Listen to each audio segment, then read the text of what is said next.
शिक्षा बांटने का कहाँ से आया सर पहले? सर आप लोग जैसे गुरुजन हैं उनकी संगति में कहा जाता है ना सर कि संगत से गुण होत है और संगत से गुण जात।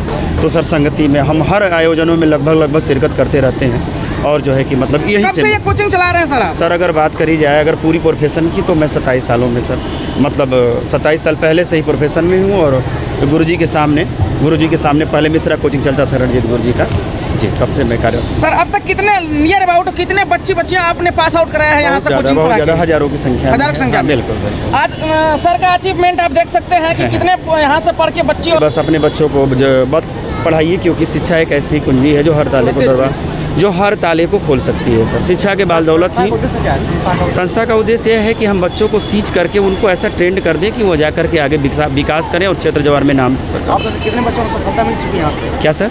आप कितने बच्चे सरकारी जॉब में सर 50 से एवं इसी क्षेत्र में होंगे सर। जैसा कि एक बार आए भी थे और मैंने गिनवाया भी था सर। धन्यवाद सर। उसी में उप चेयरमैन के साथ हमारे परम ही शिष्य मतलब प्रदीप सर हैं यहाँ पे सर आइए यहाँ पे। इनके पढ़ाए हुए आज जॉब में है, सरकारी नौकरी कर रहे हैं और ये वास्तव में स्वाभिमान वाले व्यक्ति हैं। आने वाले समय की अभी बीपीएससी का टीचर का निकला हुआ था, इसमें हमारे गांव से कम 22-23 लड़कों का चयन हुआ है। खास तौर से मेरे परिवार से 6 लड़कों का चयन हुआ है। क्या बात है? तो स्वाभिमान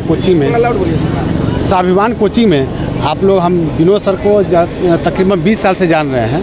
इनका जो नाम जो स्वाभिमान कोचिंग रखे हैं ना, ये वैसे व्यक्ति भी है स्वाभिमान वाले हैं। इन्होंने कभी किसी के आगे झुका नहीं है और अपने शिष्यों को इतना ज़ोर से आगे बढ़ाए हैं कि हम जहाँ तक देख रहे हैं कि 50 बच्चे इनके पढ़ाए हुए आज जॉब में है, सरकारी नौकरी कर रहे हैं और ये वास्तव में स्वाभिमान वाले व्यक्ति हैं। आने वाले समय के लिए सर जो इधर के बच्चों यहाँ पे आपका सब कुछ बट जाएगा, लेकिन ज्ञान एक ऐसी चीज़ है कि जो कोई बांट नहीं सकता है।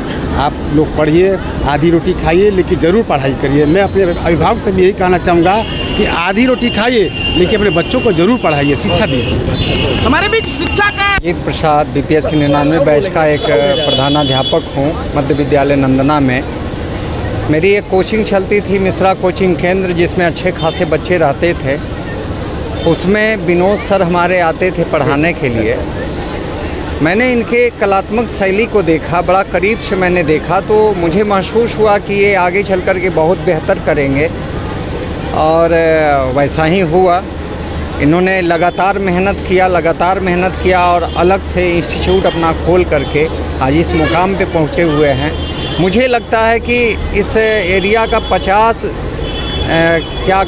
सर्कल के 50 कम से कम गांव के लोग तो अच्छे तरीके से स्टूडेंट इनको जानते हैं, अभिभावक भी जानते हैं और सबको पता है कि इनके पढ़ाने की जो कलात्मक शैली है अद्वितीय है, असाधारण है। सर अब इसमें क्या इम्प्रूवमेंट होना चाहिए? मैं तो कह रहा हूँ, मैं तो 91 से मैं पढ़ा रहा हूँ। मैं 90 में मैट्रिक की परीक्षा दिया, उसके बाद ही से मैं बच्चों को शिक्षा दे रहा हूँ। इस समय कम से कम हमारे 200-250 बच्चे बहुत अच्छे खासे मतलब जॉब में हैं। अभी बीपीएससी का टीचर का निकला हुआ था, इसमें हमारे गांव से कम 22-23 लड़कों का चयन हुआ है।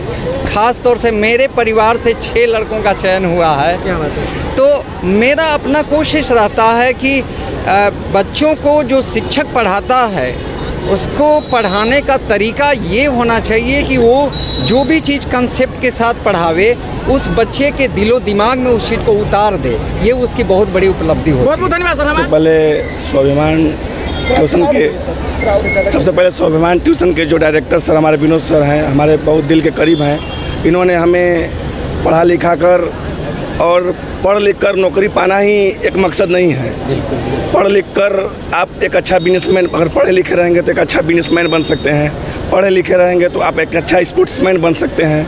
पढ़े लिखे रहेंगे तो आप एक अच्छा कुछ भी मतलब देश के कई कोने में जाके अपना जीवन व्यतीत कर सकते हैं। और सर ने भी बताया कि हमारे पढ़ाए हुए बच्चे लगभग 50 बच्चे कम से कम जॉब पा चुके हैं। लेकिन मैं दावे के साथ कह सकता हूं कि सर के सारे बच्चे पढ़ाए हुए, सारे बच्चे कहीं ना कहीं किसी भी क्षेत्र में कामयाब हैं। आज देखिए मैं पढ़ा लिखा, पढ़ाई लिखाई किया और समाज में मुझे सर ने सामाजिक ज्ञान दिया और मैं एक समाज में आया हूं और समाज का सेवा करने के लिए और बच्चों को मनोबल बढ़ाने के लिए। और बच्चों को ये भी कहता हूं कि बच्चे पढ़ाई लिखाई भी करें और जिस क्षेत्र में रुचि है पढ़ाई तो अति आवश्यक है, लेकिन पढ़ाई के साथ साथ अगर जिस क्षेत्र में रुचि है, स्पोर्ट्समैन हो चाहे बिजनेसमैन हो चाहे किसी भी क्षेत्र में हो, आप पहले से प्लान तय कीजिए कि हमें किस क्षेत्र में जाना है। पढ़ाई तो जरूरी है। क्या बच्चों को पढ़ाई के साथ में राजनीति भाग लेना चाहिए? क्या बच्चों को पढ़ाई के साथ में राजनीति भाग लेना चाहिए? जब तक अभी जिससे कहने का मतलब कि जब तक अपना उम्र है पढ़ाई का, तब तक आपको पढ़ाई करना है। पढ़ाई करते करते अगर आपने मतलब देख रहे हैं कि नहीं मेरा रुचि अगर राजनीति में आ रही है, मुझे पढ़ने में उतना मन नहीं लग रहा है, सारे बच्चे तो पढ़ लिख के जॉब नहीं कर पाएंगे, तो जिस बच्चे को पहले बताएं कि जिस बच्चे को जिसमें रुचि आ रही है उस रुचि में बच्चों को जाना चाहिए। और बहुत बहुत धन्यवाद। और इस तरह से हमारे उद्घाटन करना धीरज भैया दीदी प्रयोग कर रहे हैं और पाल जी भी, और इस तरह से हमारे गार्जियन उपस्थित हैं। जोरदार तालियों से थोड़ा स्वागत हो नेताजी का इंटरव्यू। और इस तरह से हमारे सलमानी भैया और फिर बारी बारी हम बुलाते हैं मंच पर। और इस तरह से